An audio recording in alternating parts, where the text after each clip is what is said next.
Because of that, resistance, he really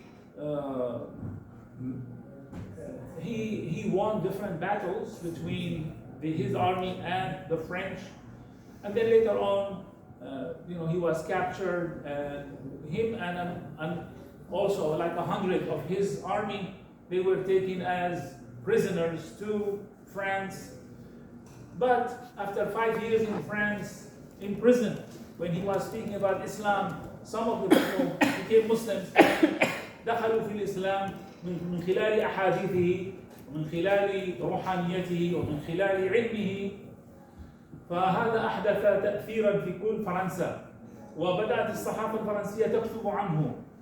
So media and everybody started talking about Emir Abdelkadir Aljazairi, and then the Bishop of Paris came and met with him, and then later on they lobbied to release him, and he was released from the prison, and he was taken as so he was exiled to Syria, and he lived in Damascus, and in Damascus in 1860 there was a small civil war between the Druze and the Christians. Have you heard of the Druze?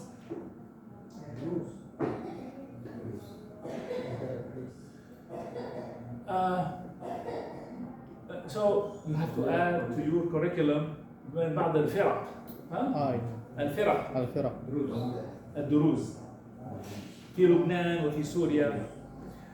So there was fight between the Druze and the Christians, and Emir Abdelkadir opened his house to protect some of the Christian leaders. So he became very well known all over Europe for his treatment to the Christian leaders and raising his voice that you cannot kill people just because they are Christians. So Queen Elizabeth back then of Britain started sending him letters and gifts. Thank you for what you are doing. And then the French also started communicating with him. And America back then, Abraham Lincoln. Have you heard of Abraham Lincoln? Yes. That's one of the presidents of America. Started communicating with Emir Abdelkadir Aljazairi, recognizing what he is doing. And then he became a very, very, very big Islamic scholar and leader all over the world. But that was in 1860, 1870. How was Indonesia back then? It was under colonial Dutch colonialism, imperial. right? But in the Middle East, when you go to the Middle East, you will see, and that's where you should be also aware of some of the history of the Middle East. So this man, he became really a leader in his resistance through knowledge,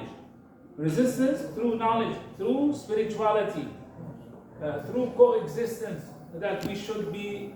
So his teachings became well known all over Europe, and they are going to hear from John why he is now having this foundation that promote Emir Abdelkadir. But Emir Abdelkadir Aljazairi has a city named after him in America. Okay, please listen to this.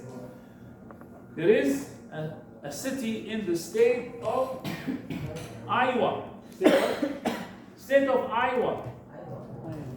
We have so many states, 50 states, like New York, California, Michigan, blah, blah, blah, and Iowa, and Utah. So in the state of Iowa, there is a whole city called Al-Qadir. The city called Al-Qadir. Al-Qadir. That's the name, Al-Qadir. It's a city in the state of Iowa.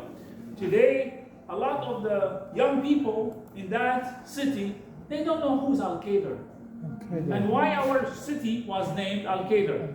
So they are waiting for imams and scholars from Indonesia to come to the United States and go to Al-Qadir and tell them, your grandfathers named this city Al-Qadir because of that Muslim leader.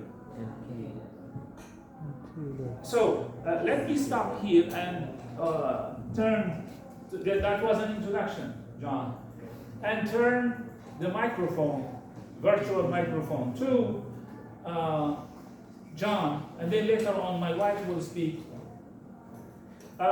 John will speak about Al-Qaeda and why his foundation funding these programs in Africa, in Europe, and now in Indonesia. And by the way, we were supposed to be in Uzbekistan now, today, I mean in this week. But because Uzbekistan, they were busy with whatever conference they have opening in Tashkent, the Center of Islamic Civilization. So we switched the program to come to Indonesia. So we are lucky today to be with you. I'm really happy to have worked on this program with Greek Foundation and Emir Abdelkadir's education project, and with Mr. John, who is the director and the supervisor and the one who is running this program, not only in America but all over the world. And he is going to share with you his perspective. And for me,